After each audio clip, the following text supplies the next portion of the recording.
হ্যাঁ, কালকে বইকালে এটা দেখে আর আজকে সবাইকে যতগুলো বাড়াবাড়ি কেন কালকে ঢুকে দিতে পারছে এটা আমাদের দেখা থাকতো। হ্যাঁ, কিছু কিছু থাকতো আর একদিনে সব কিছু কিছু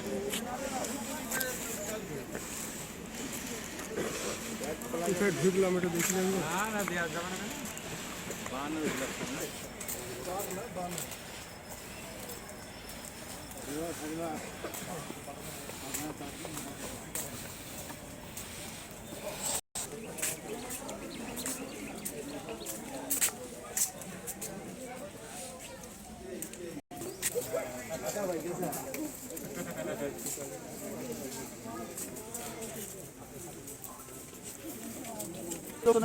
মানে বালি পড়েছিল তখন এখানে এই কচ্ছপগুলো এখানে আসতো, এখান থেকে ফরেস্ট ডিপার্টমেন্টের লোক রেস্কিউ করে এখানে ছেড়েছিল।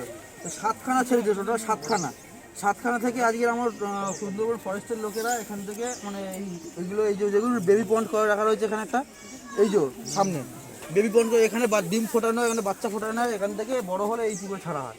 ঠিক আছে, তো আমাদের ফরেস্টের লোকেরা এখানে সাকসেস হয়েছে। তো এখান থেকে এখন মোটামুটি 150-র কাছাকাছি কচ্ছপ রয়েছে। ঠিক আছে, দেখুন একটু লক্ষ্য করে দিলাম, মাথা তুলছে, একটা কচ্ছপের ওজন 150 কেজি 100 কেজি হবে।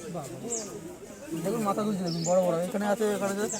আচ্ছা, এখান থেকে দেখে আমাদের ভেতরে পারমিশন হবে। ঠিক আছে, ভেতরে এন্ট্রি হবে। দেখে নিন কচ্ছপগুলো, দেখে নিন মাথা তুলছে, দেখুন।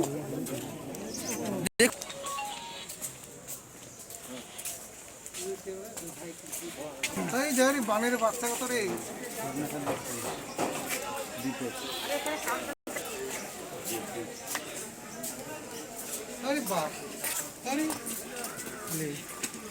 কি ফুর্তি!